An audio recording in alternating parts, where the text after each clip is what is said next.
other appointments that are under fire right now. Trump wants former Congressman from Florida, Matt Gaetz, as we've told you, to lead the Justice Department, an agency that just last year investigated him for allegedly sex trafficking an underage girl and illegal drug use. The DOJ did not bring any charges in that investigation, but the House Ethics Committee launched its own investigation. Here is Senate Majority Leader, the new Majority Leader, John Thune, on the Senate's role in these appointments.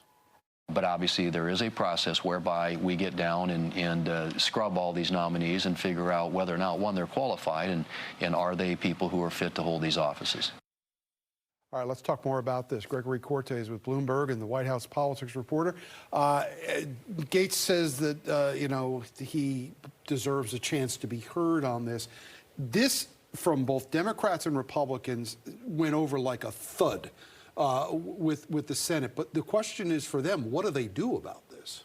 Yeah, well, you heard John Thune use the word process, and that's a word that we've heard a lot from senators in the past week. Process, process, process.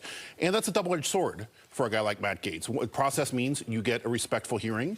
The Senate will advance his nomination and go through the process. But on the other hand, the process requires an FBI background check. It could require, if senators demand it, the release of this House Ethics Committee report that was not released because Matt Gaetz left the House of Representatives days or hours before it was set to be released. And so they're going to take all that information. He really has two different sets of problems. One is a legal problem, this investigation you referred to over alleged sex trafficking, which did not really, it should be said, did not result in charges. The other is a political problem. He's not very popular in his own Republican conference in the House of Representatives because, remember, he was the guy who engineered the palace coup against former Speaker Kevin McCarthy. Really tumultuous time in the House of Representatives, and a lot of his colleagues have not forgotten that. Kevin McCarthy hasn't forgotten about this. You know, this kind of goes beyond political difference, though, because if Trump had nominated somebody like Jim Jordan, Democrats wouldn't have liked that, and clearly there were big political differences with somebody like Jordan. But this is something different. This is somebody who right now there's an ethics report on somebody's desk in the Ethics Committee over in the House right now that could include things that are very consequential to this nomination. So it leads to the question that a lot of people have been asking this week, what was the point of this? Well, that is a very good question. And for President-elect Trump, I think he's looking for somebody, if we take him at his word, who is one, loyal, but also a disruptor. And he's looking for, he has been campaigning for the last 2 years against these investigations against him personally. He says the Justice Department has been weaponized against Republicans. And so what better nominee, if that is your worldview, than somebody who also feels that the Justice Department has been weaponized against him in Matt Gaetz. Certainly Gaetz is not the only one who's drawn controversy this week. Tulsi Gabbard, the former Democratic congresswoman, now turned Republican, who's been named as the potential director of national intelligence, and former Fox News Channel host Pete Hegseth as the defense secretary. These are two individuals who have never held positions like this before. How large are the concerns, not only on policy and experience, but the ability to do the job?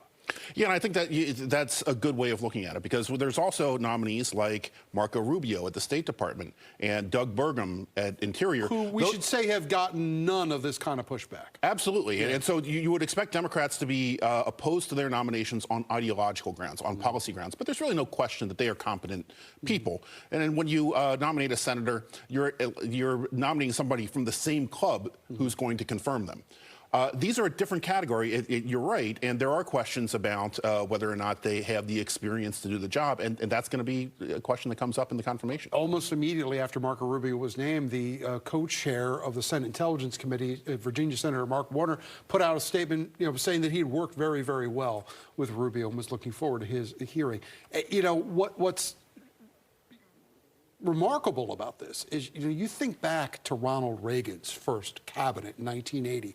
John Tower was nominated as the defense secretary. John Tower wound up having to withdraw that nomination because people were concerned about his drinking. What do we look at right now as far as what the bar is we're clearing here? John Tower was actually, he didn't withdraw his nomination. He was actually the last nominee to be voted down.